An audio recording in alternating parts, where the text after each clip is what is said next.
사랑의 주님, 새날 주시고 말씀과 기도 자리로 부르시는 은혜 감사합니다. 주님, 우리는 언제나 주님 앞에 서 있습니다. 세상 일로 분주하고 마음 빼앗기는 일들 많지만 주님 내 앞에 계셔서 내 길을 인도하시고 나를 보고 계시고 또 나와 동행하고 있다는 그런 코람데오 믿음으로 오늘도 살게 하여 주옵소서. 하나님을 의식하는 믿음의 시선을 주시고 삶으로 살아내는 그리스도인 되게 하시며 우리가 하는 모든 일이 하나님의 영광을 위한 일 되게 하여 주옵소서. 추운 겨울 지나 봄을 기다리듯 따스한 주님 은혜와 주님의 손길로 변화되는 믿음을 주시고 육신의 질병, 마음의 연약함 주님 불쌍히 여겨 주옵소서. 치유와 회복의 능력으로 강건하게 붙잡아 주시고 앞길이 막혀 주님의 형통하심을 구하는 분들에게 강하고 크신 주님 손으로 막힌 담 허물어지게 하여 주옵소서. 자녀들 위해 기도합니다. 학업과 진로를 인도하시고 바른 길 걸어갈 믿음의 용기를 허락하여 주옵소서. 멀리 떨어져 있는 가족들, 자녀들 몸으로 함께하지 못하지만 영으로 동행하시는 주님께서 친히 안내자와 보호자가 되어 주옵소서. 계속되는 성전 리뉴얼의 모든 과정을 주님 친히 인도하시고 도와주옵소서. 이 모든 과정을 통해 성도들 믿음이 더욱 견고해지고 성장하는 귀하고 복된 시간 되게 하시고 함께 지어져가는 믿음의 공동체 될 수 있도록 성령님 인도하여 주옵소서. 공사의 마무리까지 주님 친히 인도하시고 대림절 주님을 기다리는 시간을 통해 믿음이 더욱 견고해지고 삶의 목적이 오직 주님과 동행하는 것 되도록 성령님 인도하여 주옵소서. 이 모든 말씀 예수님 이름으로 기도합니다. 아멘. 오늘 아침 우리에게 주시는 하나님 말씀은 시편 145편입니다. 시편 145편 1절에서 21절 말씀입니다. 시편 145편 1절에서 21절 말씀 한 절씩 교독하겠습니다. 왕이신 나의 하나님이여, 내가 주를 높이고 영원히 주의 이름을 송축하리이다. 내가 날마다 주를 송축하며 영원히 주의 이름을 송축하리이다. 여호와는 위대하시니 크게 찬양할 것이라. 그의 위대하심을 측량하지 못하리로다. 대대로 주께서 행하시는 일을 크게 찬양하며 주의 능한 일을 선포하리로다. 주의 존귀하고 영광스러운 위엄과 주의 기이한 일들을 나는 작은 소리로 읊조리이다. 사람들은 주의 두려운 일의 권능을 말할 것이요 나도 주의 위대하심을 선포하리이다. 그들이 주의 크신 은혜를 기념하여 말하며 주의 의를 노래하리이다.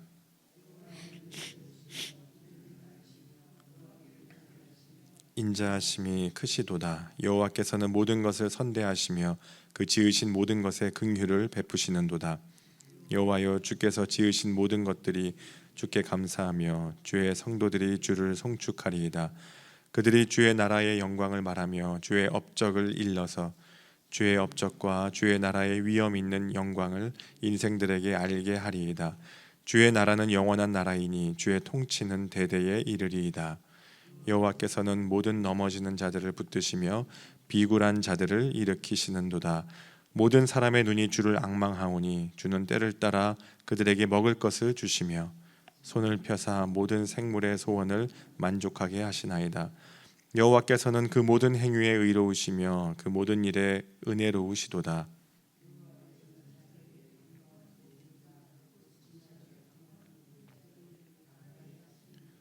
그는 자기를 경외하는 자들의 소원을 이루시며 또 그들의 부르짖음을 들으사 구원하시리로다. 여호와께서 자기를 사랑하는 자들은 다 보호하시고 악인들은 다 멸하시리로다. 함께 내 입이 여호와의 영예를 말하며 모든 육체가 그의 거룩하신 이름을 영원히 송축할지로다. 아멘. 시편 145편 말씀 우리가 함께 읽었는데요. 다윗의 찬송시라는 표제어를 가지고 있습니다. 표제어를 가지고 있는 이 다윗의 찬송시라는 표제어를 가지고 있는 시 중에 오늘 본문이 마지막 시입니다. 보통 무언가를 만들 때 우리가 처음 만드는 것은 시험 삼아 해보지만 이제 마지막으로 만드는 건 조금 더 잘하게 되죠. 그것처럼 마지막 작품이다 하면 그 우수성을 더 인정하게 되지 않습니까? 이 시도 그렇습니다. 문학적인 면이나 영적인 내용까지 학자들로부터 우수하다는 평을 받고 또 유대인 중에 어떤 사람은 이 145편을 하루에 3번으로 진심으로 암송하게 된다면 복을 받게 될 것이다, 그렇게 말하기도 합니다. 그만큼 이 안에 하나님을 향한 간절한 마음, 그리고 찬양, 또 기도가 함축되어 들어있다는 그런 시편입니다. 다윗이 지은 이 시는 다른 시들과 같이 주제가 있습니다. 1절 말씀이 이 145편의 주제를 하나로 함축하고 있다고 해도 과언이 아닙니다. 1절 말씀 우리 같이 한번 읽어봅니다. 왕이신 나의 하나님이여, 내가 주를 높이고 영원히 주의 이름을 송축하리이다. 여기서 많이 들어본 것 같죠? 왕이신 나의 하나님, 내가 주를 높이고, 그 찬양이 이제 이 시편에서 비롯된 것이죠. 왕이신 나의 하나님. 다윗의 이 한마디 안에 145편에 기록된 그의 신앙 고백이 전부 다 들어 있습니다. 여기서 왕은 아주 특정한 왕을 가리키는 단어입니다. 앞에 정관사가 붙어 있습니다. 정확하게 그 왕인 거죠. 바로 유일한 하나님 한 분을 가리키는 것입니다. 유일한 왕이신 나의 하나님, 한 분뿐이신 나의 하나님, 그 하나님을 가리키는 다윗의 유일한 하나님을 말하는 신앙 고백입니다. 여러분, 다윗은 이 시를 쓸 때 일반인이 아니었습니다. 다윗은 이 시를 고백할 때 왕이었습니다. 평민이 아니라 왕입니다. 한 나라의 왕은 절대 권력자입니다. 왕이 다른 누구를 찬양하는 법은 없습니다. 왕이 다른 누군가를 높이는 일은 보기 드문 일입니다. 또 그건 굴욕적인 일입니다. 왕은 죽으면 죽었지 절대 무릎을 꿇지 않습니다. 전쟁할 때도 일반 병사들, 이 조무래기들은 아무리 많이 죽여도 아무런 의미가 없잖아요. 왕을 잡아야 됩니다. 왕을 죽여야 이기는 겁니다. 그런데 한 나라의 이 절대 권력자인 다윗 왕이 하나님을 나의 왕이라고 찬양하고 있는 겁니다. 2절과 3절 말씀도 우리 한번 볼까요? 2절과 3절 말씀. 내가 날마다 주를 송축하며 영원히 주의 이름을 송축하리이다. 여호와는 위대하시니 크게 찬양할 것이라. 그의 위대하심을 측량하지 못하리로다. 날마다 주를 송축하며 여호와는 위대하시니 크게 찬양할 것이라, 이렇게 말합니다. 다윗은 날마다 영원히 그리고 크게 찬양하겠다, 이렇게 선포를 하고 있습니다. 그러니까 이 시인의 찬양은 영원토록, 그의 평생에 쉬지 않겠다는 겁니다. 그런 고백이고 다짐인 겁니다. 여러분, 우리가 왜 찬양을 할까요? 예배 시간에만 잠깐 부르면 되는 게 찬양일까요? 가끔 매스컴을 보면 가수들이 나와서 노래를 부릅니다. 가수들이 막 열창을 해요. 그러다가 관중석을 비치면 관중들이 그 노래에 막 감탄을 합니다. 어떤 사람들은 막 눈물을 흘립니다. 그 열창의 마음이 감동이 돼서 그런 것이죠. 그런데 찬양을 우리가 부르면 어떻습니까? 찬양에는 그것을 뛰어넘는 힘이 있습니다. 그것을 뛰어넘는 능력이 있습니다.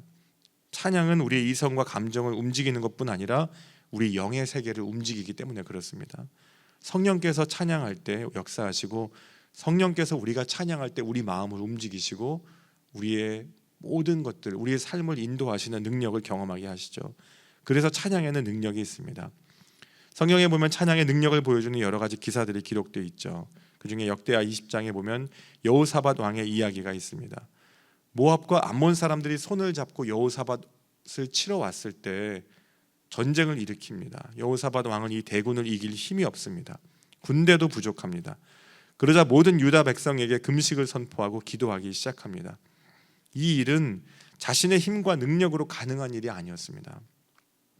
그리고 전쟁을 하기 앞서 군대 앞에서 노래하는 자들을 택하여 그들로 하여금 하나님을 찬양하게 하죠. 하나님을 찬송하게 합니다. 그러자 놀라운 일이 일어납니다. 성경은 그렇게 말합니다. 그 노래와 찬송이 시작될 때, 여호와께서 복병을 두어 유다를 치러 온 암몬 자손과 모압과 세일산 주민들을 치게 하심으로 그들이 패하였으니. 여러분, 우리 삶에 여러 가지 문제가 있을 때, 고민이 있을 때, 근심이 있을 때, 여러분 찬송이 여러분 삶의 가장 앞에 있게 할 수 있기를 축복합니다. 우리 삶의 모든 순간에 찬송이 가장 앞서야 됩니다.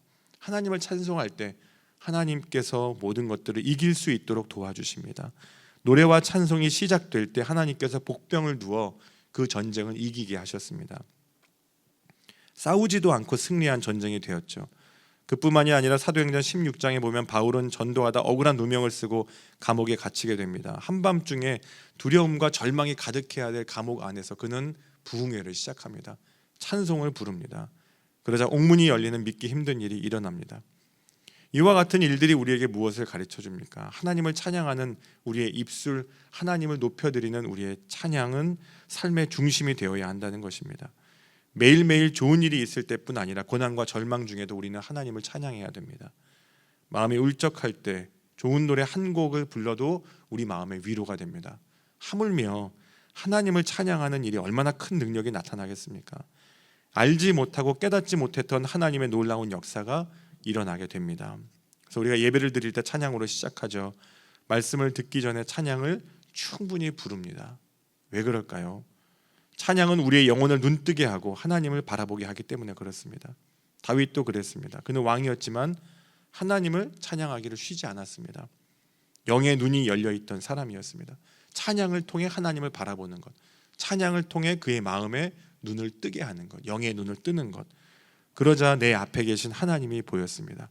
광야에서도 하나님을 바라보고 문제 앞에서도 하나님을 바라보고 언제나 내가 이스라엘의 왕이지만 나는 하나님의 청지기이고 내가 하나님의 종이라는 것을 깨닫는 사람이 바로 다윗이었습니다. 또 오늘 본문 10절 말씀에도 이렇게 기록해요. 10절 말씀 우리 같이 한번 읽어봅니다. 여호와여 주께서 지으신 모든 것들이 주께 감사하며 주의 성도들이 주를 송축하리이다. 주께서 지으신 모든 것들 이렇게 되어 있습니다. 주께서 지으신 모든 것들. 다윗은 이 145편에서 모든이라는 말을 16번 사용합니다. 그러니까 다윗 개인적으로도 하나님을 찬양하지만 하나님을 찬양하는 것은 개인에 국한된 것이 아니라는 것입니다. 이 10절 앞부분을 세번역으로 보면 이렇게 기록합니다. 주께서 지으신 모든 피조물이 주님께 감사 찬송을 드리며 이렇게 되어 있습니다. 주께서 지으신 모든 피조물이 하나님께 감사의 찬송을 드립니다. 그러니까 세상의 모든 창조물들 역시 하나님을 찬양한다는 것입니다. 또 마땅히 그래야 된다는 것입니다. 근데 이건 납득하기가 쉽지가 않죠. 어떻게 피조물들이 다 입이 있는 게 아니잖아요. 어떻게 찬양을 할 것인가? 말도 못하는 피조물이 어떻게 하나님을 찬양합니까? 그런데 시인은 이 피조물들 역시 하나님을 향해 감사 찬송을 하고 있다는 겁니다. 이것은 하나님께 지음받은 바대로 그리고 창조 섭리대로 순종하며 살아갈 때 그것이 바로 하나님을 찬양한다는 것입니다. 열매는 열매를 맺음으로 또 새는 하늘을 나는 것으로 그리고 물고기는 바닷속을 헤엄치는 것으로 각자 하나님께서 창조하신 피조물들 그 모습 그대로 받은 그 영역에서 생명의 고리를 연결시키고 유지하기 위해 저마다의 노력을 다 하면서 살아가게 되죠. 뿐만 아니라 하늘의 해와 달, 별들 역시 정한 위치에서 다 각자의 모습대로 살아가고 있습니다. 각자 하나님께서 우주를 운행하는 것처럼 오늘도 살게 하고 계십니다. 시편 19편에 그런 말씀이 있습니다. 하늘이 하나님의 영광을 선포하고 궁창이 그 손으로 하신 일을 나타내는도다. 다시 오늘 하루가 시작되면서 해가 떠오르고 있습니다. 모든 것들이 그 자리에서 위치에서 움직이는 것처럼 하나님께서 만드신 창조물들이 하나님의 영광을 드러내고 하나님을 찬양하고 있습니다. 하나님의 창조 섭리에 순종하는 것입니다. 그러면 우리는 어떨까요? 우리도 마찬가지입니다.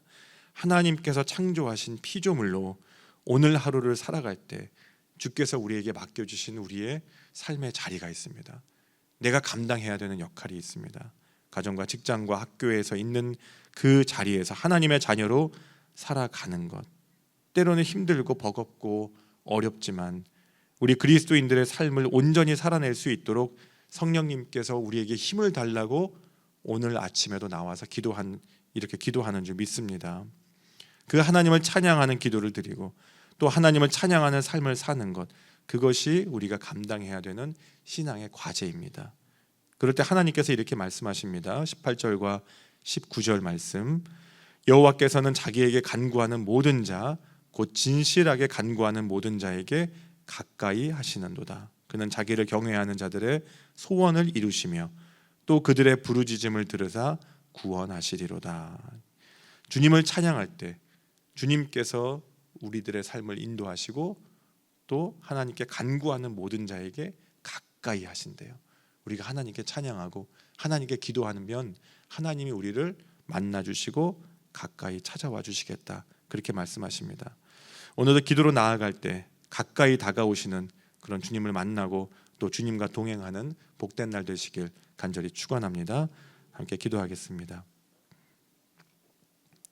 살아계신 하나님 아버지, 오늘도 기도 자리로 부르시고 기도로 만나주시는 은혜 감사합니다.